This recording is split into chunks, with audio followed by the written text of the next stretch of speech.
Welcome along to Betting Weekly Premier League show. You're with Dan Roebuck alongside me, Nigel Seeley and Jack Wright. Fellas, how are you? Back from a dramatic international break, Nigel. It just got me thinking that there's a lot of Premier League players who are involved in those dramatic games for the likes of Ireland and Scotland, and on the other side of it, of course, Denmark, the likes of Damsgaard and one or two others. I mean, do we fade these players or teams because they've been involved in such a dramatic last few days of World Cup qualifiers? How are you? I'm good. Most of the Scottish players doesn't play in the Premier League. They probably play in some of the many of them are in Premier League action, I suppose. But the Irish players as well. Not really many in that as well. But a tremendous international break for both of those nations. And the World Cup we're only 7 months away. And I'm the buzz about it now. I was out yesterday with a couple of friends. We're chatting about the World Cup. Looking forward to it. With regards to the consequences for teams this weekend, I spoke about it on the Betting Weekly Dojo with Neil Channing this week, actually. And looking at, we called it sandwich weeks. And, the Premier League matches, league matches sandwiched between domestic and Champions League and internationals. And usually the percentage rate after international week is still very, very high across Europe, around about 66% of teams are winning. The favourites, teams who are involved in Champions League, are winning before their Champions League matches and after international break. But it's next week where you want to fade, where teams come back of an international break, then go into a Premier League game, then into Champions League. The following week, that drops by about 20% down to about 47%. So next week is the week to fade all the teams. This week, be all right. 8 match weeks, Jack, between now and the end of the calendar year in the Premier League. There's some midweek games. Obviously, we've got plenty around Christmas, running up to New Year as well. Arsenal have got 11 games between now and the end of the year. I mean, this is where squad depth and so on really does come into it. And we've seen the likes of Gabriel, for example, come off the back of an international break, injured for the Gunners. Bettors have got to tread carefully with all this info.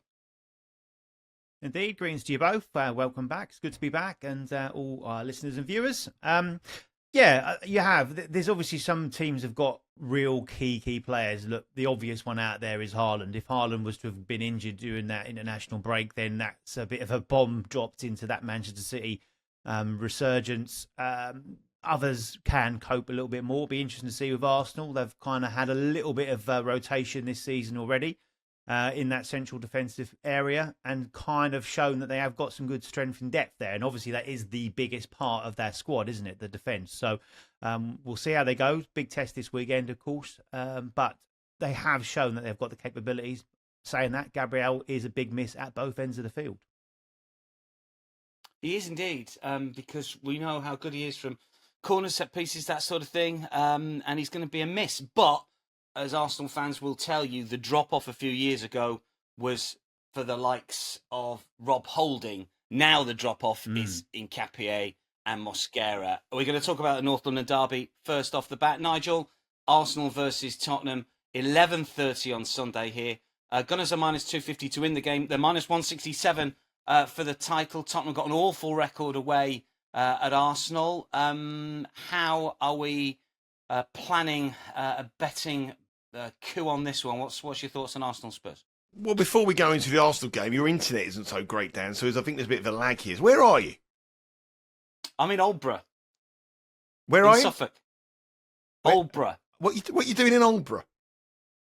I'm on holiday. You've got on holiday to Aldborough?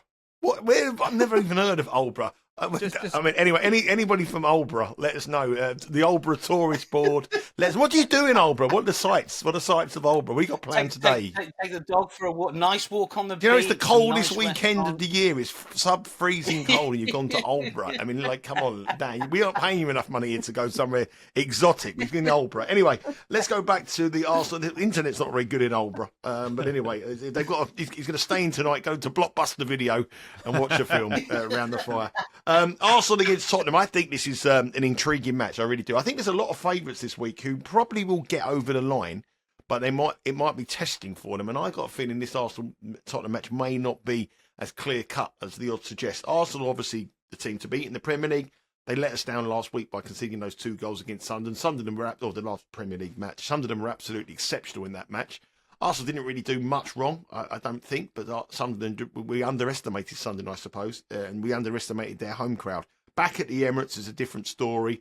back at the Emirates, but Arsenal always around the new year or anything like this, when they're in going for the title race, and we sat it there, suddenly have some injury concerns. Now, obviously, Gabriel, we spoke about as a potential player of the year.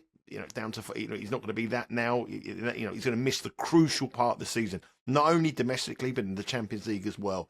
And it's a massive, massive blow. That is one player that Arsenal could do without. Added to the injury list already of Madueke, Martinelli, Odegaard. I mean, if they get 2 more injuries again, Arsenal, or 1 more injury again, say Declan Rice gets injured, then they are in serious, serious trouble here. They're up against the Tottenham side under Thomas Frank, who are doing exceptionally well. I mean, they get a lot of criticism. They get a lot of negativity in the betting market. But when you consider all the amount of players that he hasn't had at his disposal, to be 5th in the Premier League is a tremendous achievement here. I think at the forefront of these, I know it's a North London derby and everybody will be talking about the North London derby and what a big game. But both of these sides have 2 massive, massive European games in midweek. Obviously, Arsenal entertained Bayern Munich and Tottenham travel to Paris Saint-Germain. 2 massive, massive matches. And I do think that might have a negative on this match we're going to see here today.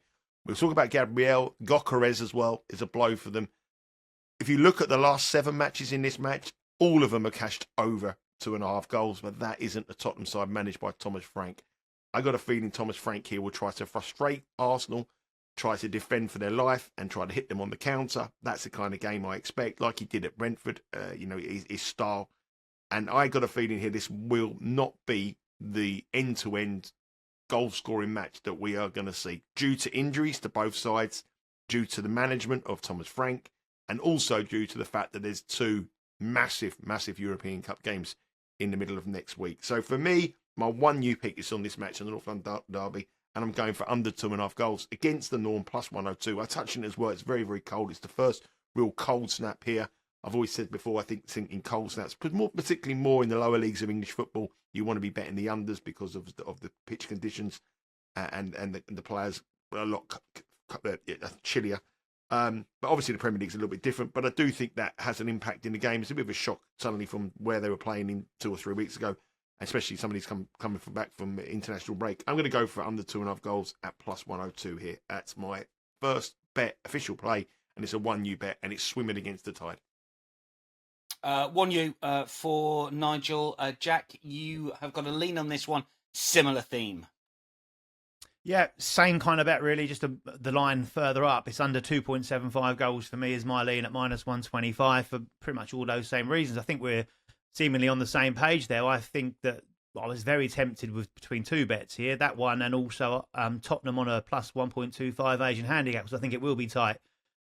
Spurs have proved themselves to be decent on the road this season. The processes have kind of been poor, it seems.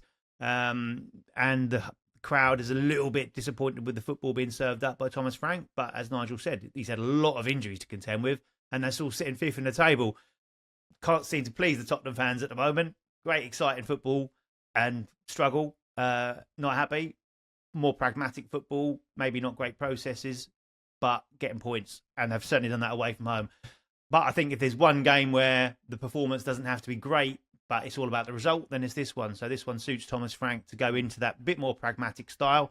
I'd say throw those injuries into the mix, throw straight after the international break into the mix, and I think it will be a lot tighter. This game is generally tight, although Arsenal have held the upper hand. Yes, it has normally featured goals, but I think with how Arsenal are set up predominantly to defend, keep clean sheets, and win games, you look at the last 3 games at home at the Emirates in the league, they've all cashed under this line. Man City, West Ham and Crystal Palace, so 3 real different types of games. A strong title contender, a side kind of chasing that European top 10, and then a real relegation struggler, and they've all cashed on the under as well. So for me, yeah, it's the under 2.75 that I've landed on at minus 125 for Berlin. Yeah, just a lean for Jack in that one. Let's get to St James's Park for our next game. This is Newcastle Man City. 12:30 Eastern on Saturday. Nigel, you've got your hot dog in this one. I mean, City at minus 109, they seem backable to me at that sort of price. Last season, they were minus 150 to win at St James's.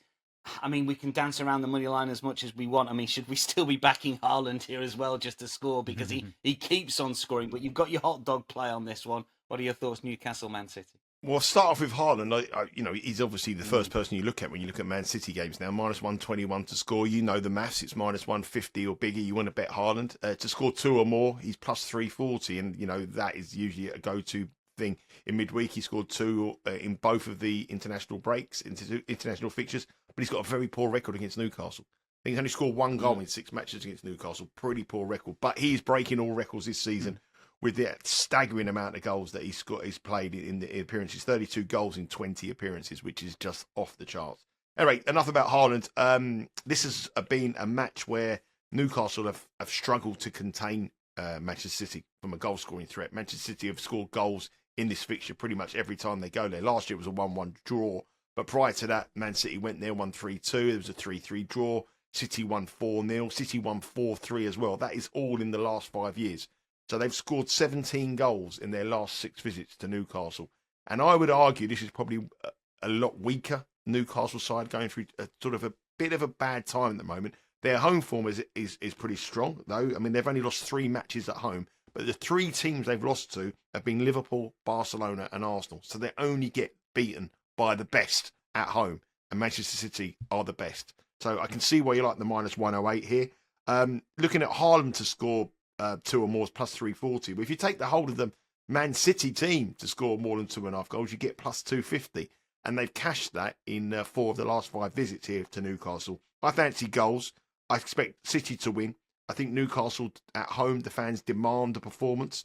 Both of them have Champions League matches, but obviously Newcastle have to travel to Marseille and Manchester City are at home to Bayer Leverkusen. So that's an advantage to Manchester City as well in that aspect as well. I just got a feeling there's goals. Newcastle were dreadful last week against Brentford. And I think instead of going for the Haaland one, I'm going to go for just City to score more than 2.5 goals.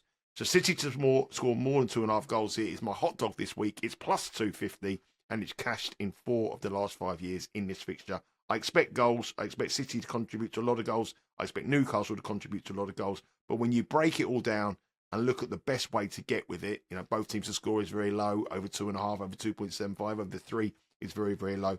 Just City on their own to score more than 2 at +250 is where I've come down with my hot dog this week. Yeah, I like the hot dog. The thing with Haaland as well, and you mentioned that -150, we worked that out between us, didn't we, about a month, 6 weeks ago. It's probably changed by now because he keeps on scoring. Jack, again, you're on a 1 in 5 similar against vein. 1 in 5 against Dan. 1 in 5 he scored against Newcastle. Yeah, I mean that's the caveat. That's the other side of it, isn't it? I mean, he's going to contribute. You would have thought, given how he's playing at the moment. But you've got to get creative, as you've just done, Nigel, and as Jack has as well for his lean. Jack. Yeah, I fancy goals as well. I'm going for the fact they might come early also. I've gone for over 1.25 first half goals at +100. So half the stake on over 1, half the stake on over 1.5. And Newcastle are putting real pressure on themselves at home. We know what they're like at home. They get on their front foot. They want to attack. But their road form has been so bad that they're now having to win these games at home. So we say the crowd will roar them on. Yes, they will. But that could well open itself up for Manchester City, who have shown this season that they're prepared to play in transition. They're prepared to play on the counter-attack. And have got players to hurt teams bad. Foden, looking back to his best. We saw glimpses of that in an England shirt this week as well, ahead of the World Cup. He'll want to kick on from that. Doku was sensational against Liverpool before the international break and then performed really well for Belgium as well. And we've said enough about Haaland. That goes without saying that he's there to finish these chances off. So I've looked into the first half goals. There's been a first half goal in 4 of Newcastle's 5 home games so far this season. There's been a first half goal in all 5 of Manchester City's road games this season. Newcastle have scored in 3 of those 5 home games. Man City have scored in 4 of those 5 road games.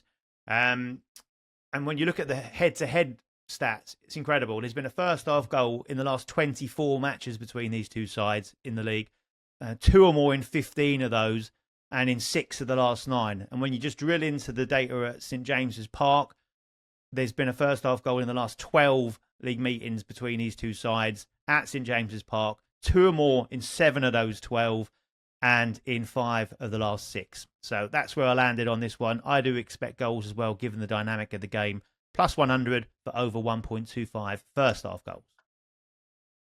I've lost if there's just the one, but the stats suggest there should be more. Let's get to the champion, shall we? Liverpool, Saturday 10 a.m. game against Nottingham Forest. Liverpool are minus 250 here. Nigel, Forest are plus 650. I just wondered from a title point of view, Nigel, Liverpool's next 9 Premier League games, 7 of them, the teams that they meet are in the bottom half. If you do fancy Liverpool, is now the time to get back on the Liverpool train? They're 10-1 to win the title, or has that train left the station and that's it, they're gone? Well, I mean, if they're playing the way they're playing, those matches against bottom half sides will not be priced up the way that they are now because they're not playing at all well. There's something wrong at Liverpool Football Club. To me, the performance against Manchester City was abysmal. Man City could have put 5 or 6 past them. They had nothing in them at all. There was no spirit. There was nothing. I mean, Salah's been the shadow of the player he was last season. Wirtz, obviously, Isak's been he's not fit. And I think the big problem for Liverpool, the biggest problem so far this season, is the injury to the goalkeeper, Alisson. I mean, he's influential for them. I mean, talk about goalkeepers not being as important as they are from years back, and you talk about players who were key players. Well, the replacements come in haven't been anywhere near up to the level of what he is. I mean, this game back last season was the big shock, wasn't it? Forest went there and won last season at the early part of the season, which was Liverpool's only defeat at home. They've only lost 1 game at home this season as well, so far against Manchester United. All their bad form has been on the road, but there's something wrong here. And I got a feeling that Forest will be up for this. Good performances in the last 3 matches under Sean Dyche. Defensively, very sound again. Scoring goals, a big 3-1 win in last time out against Leeds. I think they'll relish the opportunity to take Liverpool on. Liverpool obviously going to be out Mo Salah for the African Cup of Nations as well, which is you've got to think about that if you're going to bet them to win the title race. But I said last week that whoever lost between Liverpool and Manchester City would be out of the title race, and I stand by that. I don't think Liverpool will be a factor this year. I think they'll struggle to get in Champions League the way they're playing at this moment in time. Liverpool, I wouldn't bet them, but my angle here is Forest on the Asian handicap plus 120, plus 1.25, which is minus 110. I don't think under Dyche they're going to lie down and get their tummies rubbed and get beats 4 or 5-0. They're going to be a lot harder, as we've seen on the evidence of their performances so far. The only worry for me is that there is a big match on Thursday night for Nottingham Forest. They play Malmo at home in the Europa League. Now, anyone of our age will remember that Forest and Malmo was the European Cup final. Yeah, so that'll be. You can imagine all the Cloughie, that kind of stuff. So that's a big match for them midweek, which is a little bit of a distraction, but they need points. Dyche will get them out of trouble. They're gradually getting better and better and better, and they're taking on Liverpool side who are in shocking form. So I don't think this is going to be all one way for Liverpool here. They're at home to PSV in the Champions League again, which isn't a bad one to come in these kind of fixtures. But I think this will be a lot closer than those odds suggest, and I think this will be a nervy afternoon for Liverpool. They'll probably come through, but my lean here is Nottingham Forest plus 1.25 at minus 110. Do we know, Jack, what Dyche ball at Forest looks like for betters? Do we go unders? Do we, play them on Asian lines? What do you think? Yeah, I'm going under 3 Asian total log on for here at minus 113 is my lean. And again, I think me and Nigel, very similar thought process to this one. Again, I was tempted with that Forest plus Asian handicap. It's very similar for me for this Arsenal-Tottenham game, for this Liverpool-Forest game. I'm thinking less goals than expected. And I'm thinking maybe the underdog will be a lot closer and more competitive than what the odds would suggest. Liverpool were terrible against Manchester City. Yeah, this is a lesser standard of opposition, and they're at home. We know they're better there. But let's say Dyche's fingerprints are all over this Nottingham Forest side already. They're playing a lot more direct. They're more compact. They're more organised. Basically, they're more Nuno, less Ange. And we're seeing that with the results that we're getting from Forest in all these competitions. And so we are starting to see that progression from Dyche. He will get them up the table. He will get them out of trouble. We know what he's all about. We look at Liverpool at home as well. 6 Premier League meetings. 4 have cashed for this bet on the unders. It was only that first game of the season, which was that wild one against Bournemouth, where there was goals galore in it. 4 wins, a push and that 1 loss. So 2 wins, 2 pushes and a loss, and that was that match they won. Nigel touched on Alisson coming back. There's a chance he should be back this weekend, which I think will make a massive difference for that Liverpool defence, and also will help the under 3 Asian total for me in this particular bet. Only 2 away days for Dyche so far. That was a 2-0 defeat at Bournemouth and a 0-0 in Sturm Graz. Obviously, they missed a penalty in that one as well. But again, cash in for the unders quite comfortably. The last 6 Premier League meetings, I say this bet's cashed in 4 of them, including both last season as well. Just a lean for Jack on that one. Let's push some significant units on the next game, shall we? Because both Nigel and Jack have gone to you for this one. And if you want to know if Manchester United are back, it's not the pundits or the players, it's whether Nigel and Jack put 4 units on United to get a positive result. This is how we know that United are back. I'm nervous now. That bloke's thinking, Jack, I'm never going to get my head cut now, and then we're on. Jack, wow. You can go first with your 2 you play. Look, United are minus 143 to win this. It's the second longest unbeaten run under Ruben Amorim. According to the boys, ladies and gentlemen, United are back. Jack. Yes, this is right there. I did hesitate about putting 2 units on Man United, but I couldn't get away from it. I was looking at possibly making the Asian handicap. I just want to be a straight win here. Man United minus 141, 2 unit play for me. They have been a lot more consistent this season. They've shown a lot more to get excited about them, and especially at home as well. They won 4 of their 5 home league games. The only defeat in that was at Arsenal in their first one, and they should have got something out of that. They probably should have won that game, let alone lost it. The XG battle, they won 2 to 1.3. It was definitely a smash and grab effort from Arsenal that day, which kind of set the standard. Since then, they beat Burnley, they beat Chelsea, Sunderland and Brighton, and they've scored at least twice in all of those. And I think that is the key thing, scoring goals. They create plenty of chances. They weren't taking them last season. Cunha and Mbomo, give them chances. They will score goals. Fernandes, sitting slightly deeper, he's pulling the strings. He's been able to create chances and still score goals as well. They brought Diallo in also, who's hit the ground running there. He's scoring goals, assisting also. And I think if this game becomes a little bit of a, we're going to have chances, you're going to have chances, you've got to be on Man United's side, because if you've got Cunha and Mbomo having chances for them, and it's Barry and Beto having chances for Everton, there's only one winner.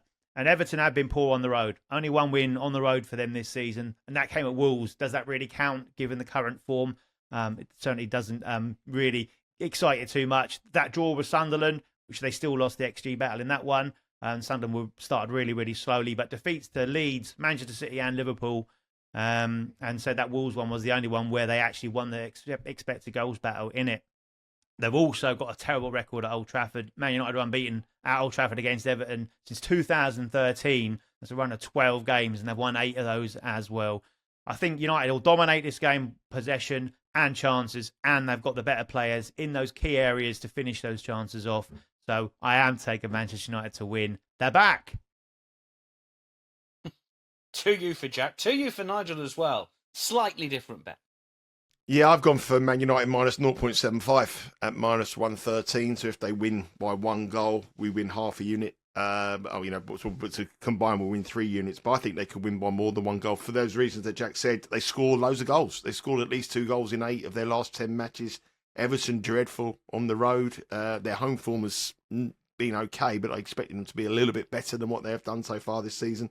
David Moyes has an awful record against Manchester United. I mean, he's former manager, but since he's gone back there, he's got an awful record. Everton themselves have an awful record against Manchester United, as Jack said. My only worry was I looked at some props in this market, because I think Man United could score a few, but Mbeumo's never scored against Everton in 7 matches, and Cunha's only scored once. But the man who gets all the goals against Everton is Bruno Fernandes. He scored 6 goals against Everton. So if you're looking for a player prop, Fernandes could be the person to get the goals. I was looking at him. Obviously, I'm going to presume he'll be on penalties. I don't know if he's still be on penalties now. But he is. Okay, so I'm just going to go for Man United minus 0.75. I think this Everton side, I was surprised that they were minus 370 to win this match. I mean, it seems a very short price to me, considering their road record, their historic record, and Manchester United. Man United, that poor guy, joking about that poor guy with his haircut. He wants 5 successive wins. But might not even get that this season. But they are unbeaten in 5, and they should have won all 5 of those games. They should have won all 5 of them. Their statistics are off the charts. Their XG, if you follow the XG, Man United are going to come good. I wouldn't say they're back, but they're not far off it. And I think I'm a bit wary about 4 units, but I do think they'll beat this Everton side because I think this Everton side have been overvalued in the market. Man United, for me, minus 0.75 is the best bet of the weekend card. I looked at the odds on this, Nigel. I don't know if you got this, Dan, or not, but I think that Man United have only been this price once. I think since that defeat in 2013. I think it was a couple of years ago they were this sort of price. Other than that, they've been a lot shorter than this. Well, this is probably the best version of Man United exactly, for 4 years, so that makes that even more a better price. I mean, I would say this is the best Man United team and currently the best run. You know, with players in Boomer and Kuno who are world class. It just, to me, I just can't believe, I can't see anybody sitting there today and say, I'll tell you what I'll do. I've got a 5. What should I do with that 5 or more? I'll tell you what, put it on Everton just under 3-1 to win at Man United. It just doesn't seem to be an attractive price to me. Oh dear, but Maureen's quite good, isn't she? She's got. I'll have her. Maureen's on next week. Maureen's in profit for this thing. Very quickly on Brighton Brentford. Couple of leans from you both. It's Bloom versus Benham here. Nigel, what you got in this one? Brighton minus 109. Well, I mean, you talk about this. Everyone's going about Brentford. They're not really quite concerned. They're thinking about Brentford, thinking, "Oh, are they up for this? Are they the side that are going to get dragged into relegation?" Obviously, we're not really certain. The market's not certain. Brighton, we're thinking they're top 6. But only goal difference is separating these two teams in the division. Brighton are unbeaten at home though this season. 4 of their 5 matches over 2.5 goals. 4 of the 5 matches both teams to score. Yes. Brentford on the flip side, absolutely useless on the road. 4 defeats from 5. And away from home, both teams to score. Yes, has been winning in 4 over the 5 games as well. So Brentford, terrible on the road. Brighton, very, very good at home. You would look at it and think Brighton potentially at minus 109 are a bet here. It all looks like goals. Over 2.5 goals is minus 148. Both teams to score. Yes, is minus 175. But there's been 2 0-0 draws in the last 4 years between these two sides. So I might swim across against the tide here and go for the unders, but I think this is, to me, a game to not really get too heavily involved. All the statistics and recent form suggest goals, but I might go against goals, and I might go for under 2.5 goals. Tentative lean from Nigel. Unders. Lean from you, Jack. Yeah, my lean's Brighton to win because I think they're just a shade of value. I think these are two sides are very strong at home. Nigel's gone through the stats there. Totally agree with that. And I've looked at the odds as well. In the last 3 meetings between these two sides, Brighton have been minus 160 twice and minus 133 once. I don't see how this version of Brighton against this version of Brentford, they should be minus 109. So I think that does give us some value, especially when you consider Brighton are so strong and undefeated at home. And Brentford have only got that 1 win, and that was at West Ham, and lost the other games on the road, 4-5. So, yeah, for me, a value play, in my opinion, on Brighton to win at minus 109. Just a lean. Let's get Jack's one you play next. This is Wolves Palace. This is a game where Palace are minus 104. Wolves plus 290. Rob Edwards, of course, Jack, in charge here. Are you expecting a new manager bounce or not? No. Crystal Palace to win minus 104 is my 1 unit play. I was tempted with the 2 units. Obviously went with Man United in the end on this just because of that slight uncertainty. But, you know, Rob Edwards has gone, he's doing the charm offensive, but we've seen it all before. It's getting a little bit of an ick, really, about this. Rob Edwards, the big smile and going back home. And we saw it with Luton, how he went there. The Borough, he was only there 14 games, talked about it being family, blah, blah, blah. He's now hugging everyone from the canteen through to the training grounds at Wolves like he's a long-lost son. So, but that's still a terrible side, and there's no getting away from that. And the international break wouldn't have helped him. He's not had really any time on the training pitch. And let's not forget, Rob Edwards, with a poor Luton side, got relegated. He then took them down out of the Championship as well. So, not a great track record. Yes, a small bounce back since being at Borough, but a huge task at Wolves. When you look through social media and the fans are pretty much resigned to relegation already, then that kind of gives you a sense of the mood music at Molineux at this moment in time. Just 2 points from that opening 11 games. No wins, of course, in that period of time. It's only the second time they've done that in the top flight. The first time, 1983-84, ended up with them being relegated in there as well. And Crystal Palace, the complete opposite. A side on the ascendancy. We've talked about them a lot, of course. But you look at the underlying data, they are the 3rd best side in the league, expected points so far this season. Yes, they're down in 10th, but they're only 3 points off the top 3. you rewind 12 months ago, they had 7 points after 11 games, so not too far off where Wolves are at the moment. This season, 17 points, shows you the progression they've made. And over that last 12 months, what a job Glaston's done. We've talked about it at length. Got into the international break in decent nick, 3 wins and a tie across all competitions as well. And you think possibly the international break, I know players have still gone all over the world, but it's probably gave a little bit of time for those that haven't. We've said about how Palace are stretched thin with that squad. Just to have a little bit of a reset, get a bit of fitness back for those as well. So, and also I think they've got their defensive processes back in place. We talked about that a lot, and they had started to concede a few goals, but 3 clean sheets in the last 4 says that that's back in shape. And Wolves have failed to score in more than half their league games this season. 6 times they failed to score in 11 league games.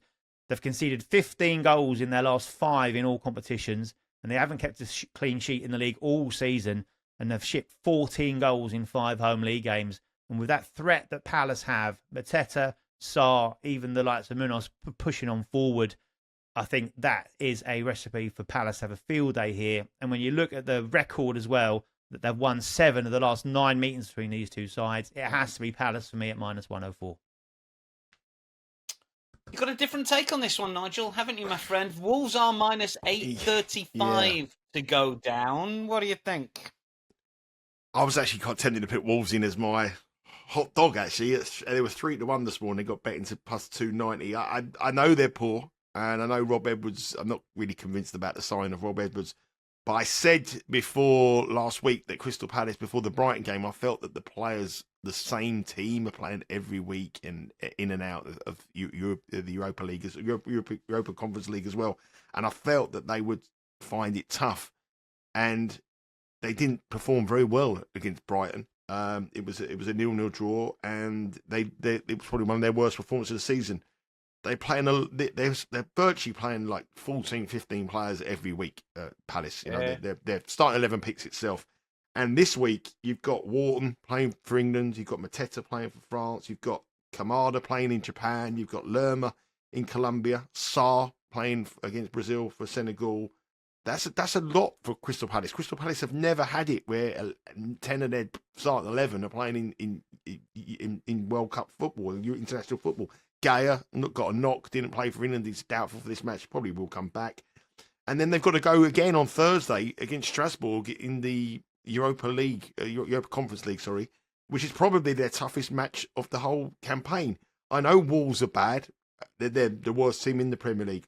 But I think that Palace will get to a stage where they run up, and I think it will come around this time when the fixtures are coming in and out. May not be this week, but definitely in the next week or the week after Thursday. I think Crystal Palace could be a team that could suddenly have a bad run of results, because I think the players, they're relying on too much of them, and globetrotting around the world in international football is something that Crystal Palace, as well as European football as well, is something they're not used to. So I was looking at Wolves at 3-1 as a hot dog, and I went for Wolves plus a half. So basically, it's a totally opposite to me and Jack. Jack is all in on Palace, and I've got the tie on Wolves on my side. But I would be slightly... Jack's statistics are absolutely spot on, but I've just got a feeling that Palace will hit a brick wall at some stage. Hopefully not this weekend, because that's an official play. But I do think over the Christmas period, when we've got the midweek matches, they're gonna find it tough. It will be an issue for them sooner rather than later. We know that, and it's just, can you hit on it the right week from a betting point of view to get a value play? Because as soon as it starts to unravel, the price is going to go. So I can see Nigel's point of view here. Let's get to Burnley-Chelsea, shall we, which is the early game on Saturday. Nigel, this is a tough one. What do we make of Chelsea here? I mean, 4 straight away wins all competitions. Then they draw at Karabag. Whatever. Are they good enough to get a win at -$2 here? I mean, do we play the Asian line, or I'm still unconvinced about them? What are your thoughts? Well, I think they've got the potential, and obviously, you ask Chelsea supporters, they'd say that they're the club world champions, so they're the best team in the world, according to Chelsea and to Donald Trump. He thinks they're the best team in the world. They're great guys. But I got a feeling here that this is going to be low scoring. I have a feeling that this is going to be a bit of a turgid affair. I think this is very similar to what we saw when Burnley played Liverpool. I think that's the tactic that Scott Parker will play here, because if he goes toe-to-toe with Chelsea, Chelsea will beat them. Burnley are obviously we've said so many times that they've got to get their home form right, and they're picking up points of teams in around them. But when they're going up against the better teams, they've lost. The 2 defeats they've had this season have been at home have been against Arsenal and Liverpool. I'm not saying that Chelsea are in the same class as them, but they're not far off Liverpool for sure. They conceded goals as well. They conceded 2 in the last 6 of their last 7. So in 6 of their last 7, that's Burnley. And I've got a feeling here that Chelsea will probably do a professional job. And I was looking at Chelsea to win 2-0, which is plus 135. The only problem for me is Marescu said in a press conference yesterday that he may have 11 players out. And we talk about international duty, the main players that they've got back. So he's got to assess the players he's got. Enzo Fernandez, for Chelsea, Cole Palmer as well. That's a big blow. Both of those pulled out of internationals, Neto and Enzo Fernandez, so his team news to me is important. But Burnley also have a crisis as well. Who's the striker? Borja, the striker from Albania, he got injured, a long injury for them, and that loss for Burnley is probably bigger than the loss for Chelsea. So I think injuries are going to play a big part in the team news of this match. You would expect Chelsea to have enough. Would I bet them at minus 215 on the money line? No, but I probably would be tempted on the Chelsea to win 2-0 at plus 135. Yeah, I'm going to say Chelsea haven't got to worry about injuries. Surely they've got a squad of about 105, although to be fair to them, they have had a lot of issues this season, as Nigel rightly points out. What's your lean on this one, Jack? Yeah, toss up for me as well between a win 2-0 or half-time, full-time. I've gone half-time, full-time in the end at plus 115. I think they want to get the job done here against Burnley as early as possible and move on. Of course, a massive game for them in midweek. Tuesday, Barcelona at home in the Champions League. Then Arsenal at home next weekend as well. So this one is get it done, get out of town. And it's not a bad game. The only thing putting them off really is the fact it's an early kickoff, so the turnaround is quickest for them than out of anyone, and those injuries as well. But you know what you're going to get with Burnley. They're going to sit deep. They're going to look to hit on the counter-attack. They've been terrible, really, as far as their processes going forward are concerned, especially at home. They seem to have a bit of a go away. At home, it's been terrible. They've created very little. 5 games, they've only had 29 shots, 10 on target. Expected goals of 2.84 and only scored 5 goals, all the lowest in the league. And I think Chelsea will have enough to get at them and get out them. This is also Burnley have already played the 7 of the top 8, so this will be the 8th team in the top 8 that they've played, and they've lost all 6 of those 7 so far. The only one they beat was Sunderland, who of course were newly promoted alongside them last season as well. So 6 wins for Chelsea this season. 4 of them have come half-time, full-time. So I'm going with that because of the fact I think they'll want to get the job done early. Plus 115 is my lean. Plus money, half-time, full-time. Chelsea. Leeds Villa is a Sunday game, Nigel, 9 a.m. We'll get Nigel's lean on this one first. We have got Jack's hot dog as well. I mean, Villa plus 132, I thought could be a little bit of value here, but it is the shortest price they've been at Ellen Road for 20 years or so. But the banging form, Nigel. Yeah, they won 5 of their last 6. Great turnaround from the start. They made incredible, really. And probably their best performance of the season with the 4-1 win against Bournemouth last time out. Very, very good performance from them. Not their best form is at home. You know, they're making Villa Park a fortress again, as we said on this show. Leeds under huge pressure to get something. Farker, the manager, he's under pressure. How he's sitting in the job, I'm amazed. Steve Wisser's doing petitions to get rid of him all the way through the last international break, but he's still there. He said, he's showing that. And I saw an interview with him. He was very, I'm here to do a job, and I think I've got the players to do it. This looks a tricky match to me. I really think this is one of the trickiest matches on the card. Leeds have lost 4 of their last 5. Villa are in 4. A lot of Villa players. McGinn obviously played for Scotland in midweek. Euphoric scene there as well. A lot of players again on international duty, which doesn't help them. I don't know where to go. So when I don't know where to go, I'm going to go for a little bit on the draw, plus 230. That'll do me. I think that'll help Leeds fans, and I think Villa fans will be quite happy with a draw as well here. Difficult one to call, that one. As long as it's a high-scoring draw. Jack, your hot dog is... Yeah, I had to stretch one of my fancies out this week to make it a hot dog, so I've gone with the goals in Leeds Villa. I fancied both teams to score in it, so that's 2 of them. I also fancy Villa might well nick it. So there you get into 3. So over 3 Asian total I've gone for plus 230. And I think because Leeds have absolutely got to have a go at this one. You look at the run of games they've got coming up, really, really, really tough. Obviously, Villa at home now, then City away, Chelsea home, Liverpool home, Brentford away, and Palace at home before Christmas. arguably this is possibly the one that they would earmark as one they can have a go at. Villa's underlying data again is very much down the lower end of the table, but they've been getting superb results, and we know what we're going to get with Leeds. A Sunday afternoon in the UK kickoff here, and Leeds fans will be bang up for it, roaring their side on, and they have been strong at home, and they've come out really well, and they look to dominate sides and get on top and score goals.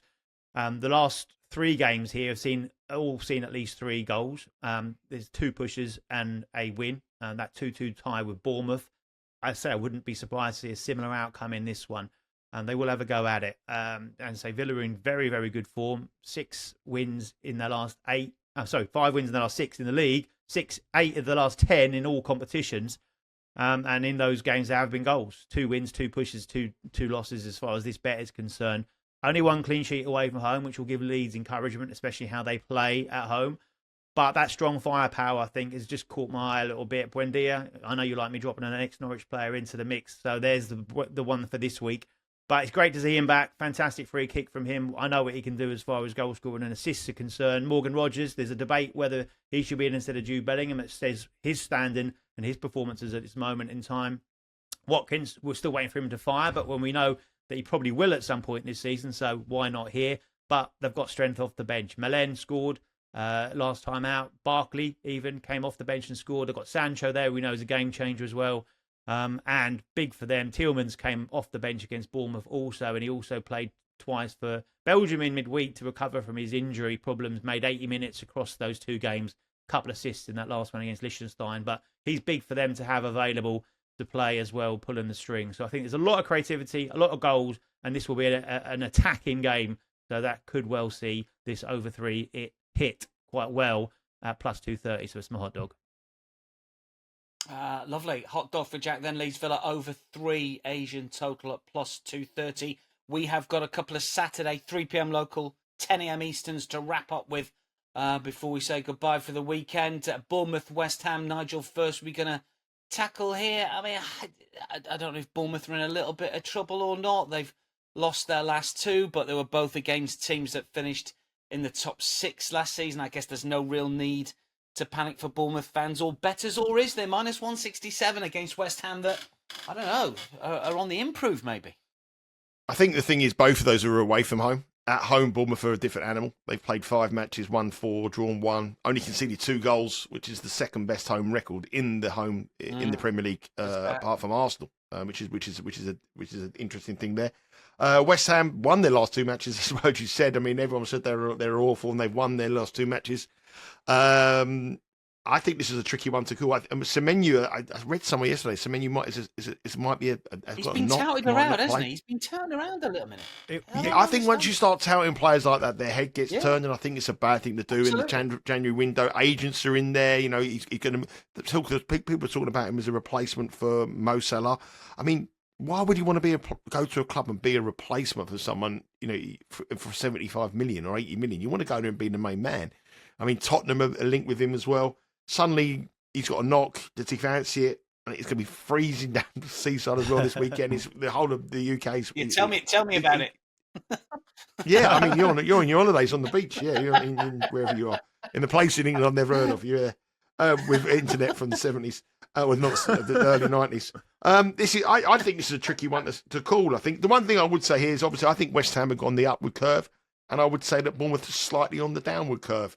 The odds will reflect that. Bournemouth are minus 167. If they played 3 weeks ago, they'd probably be minus 225, but they're minus 167 here. And West Ham are plus 425. But the interesting thing for me, the last 4 matches between these 2 sides have all been draws, and they've all been goal-scoring draws, so 1-1 or 2-2. So I'm going to go with a little bit again. When I can't really have an opinion, I'm going to go for goals. I think both teams to score, yes, is minus 136. I think that will cash. But I do think West Ham will give Bournemouth problems. And I think the Semenyo transfer speculation is going to be a negative for Bournemouth rather than a positive. And I think West Ham may get a draw out of this. So a draw at plus 320 would be my lean. Jack, what do you like in this one? Are West Ham showing enough signs for you to bet them on an Asian line, money line? What do you think? It is, yeah. I've gone for West Ham plus 1 Asian handicap at minus 124 for much of those reasons. I think it's a tight one to call. I think the Semenyo thing is certainly an issue. pulled out of international duty. They said it might have been injured, but turns out it was so he could get engaged. What's he doing that for? I know. Get back on the pitch. Rather have an injury. God, why do you think I keep going on these international breaks? Get out of there, son. Get away. Get out of there. Oh, absolutely terrible news. But I agree that the release clause coming tonight is not a good thing for Bournemouth. He's had no goal involvements his last 3 games either, and he's not had any against West Ham in his career either. So, and I think West Ham are on the up under Nuno. He will get them out of trouble. He will push them up. So I think +1 here is a fair play. They've also got a really good record against Bournemouth. They're undefeated in the last 9 in all competitions against Bournemouth. So a lot of draws in there as well, as Nigel said. But getting the +1 on side means they could even lose by a goal and we'd get money back on it. But avoid defeat and we cash at -124. That is Bournemouth against West Ham Saturday 10 a.m. As is Fulham against Sunderland. Nigel, Sunderland, I've got them down as +250. They might be a little bit bigger here. Fulham +160. I mean, this is last up on the show, but it's almost the most puzzling price of the weekend slate. Sunderland, side that drew with the league leaders and Premier League favs last time out, and they're +250 or maybe a little bit bigger as we speak against a Fulham side that, you know, have lost 5 of the last 7 in all competitions. Is Sunderland not the bet here? They were very close to being the hot dog, so they've drifted out to +275. Right. Fulham have obviously got problems. I mean, they're going under the radar as far as the relegation side is concerned. They slipped down to 15th in the table. We talk about Leeds as being heavy minus money, or you know, you see to Steve West, they're playing Championship football next season. Well, they're only separated on goal difference by Fulham. Fulham are just going unnoticed. They still haven't resolved the issue with the manager. He's been offered a new contract. They show willingness. He hasn't signed it yet. And if he doesn't sign that before the weekend, then that suggests that he doesn't want to be there, as I've said for many, many times. And that just breeds uncertainty across the players, the club, everything. So I think Fulham are a little bit of a struggle at the moment, +108. You flip that on the other side, is you've got Sunderland, 4th, absolutely flying. 2-2 draw against Arsenal. You know, they didn't win the match, probably one of the best performances they've had, well, definitely since they returned, and probably for years. They played really well. They battered it, but that was at home. That's the problem here. Sunderland at home. If Sunderland were going to Fulham and they were -120 at home, Sunderland against Fulham, I'd be all over that, or -125. But on the road, I'm slightly worried about them. They have got a good road record though. 2 wins, 2 losses. They've gone to London twice so far this season. Chelsea. Got 0-0 at Palace. Beat Chelsea. Got 0-0 at Palace. Fulham have Lukic suspended after 5 yellow cards. Well, big blow for them. And I think all the value here is on Sunderland, absolutely, because all the uncertainty around Fulham. I wouldn't put anybody off having a bit of pizza money at the +275. I love Sunderland +1.25 at +102. But I also think this is a massive unders. I mean, Sunderland have only scored 3 goals on the road this season in 5 matches, conceded 5 as well. Lowest scoring away team alongside Aston Villa.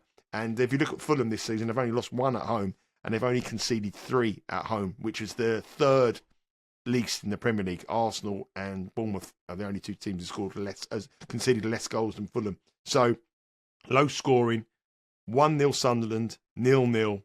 That's my kind of way I'm seeing this match. But I do think the +275 of Sunderland is a bit of value with the issues. If Silva signs a contract today, we're filming this on Thursday, if he signs a contract today and he signs a contract on Friday and he's got an extension of 3 years, then I think Fulham will be a bet on +108. But if they aren't, if he hasn't, then Sunderland are definitely a bet. So keep your eye out on what's going behind the scenes at Craven Cottage. I think we've got to get with Sunderland. I think this is a little bit of obviously it's not official, but I think we're all going to play them somehow. Jack, are you joining in with this one? Sunderland, what's the play? Yeah, that's mine as well. And again, was in the mix to be the hot dog.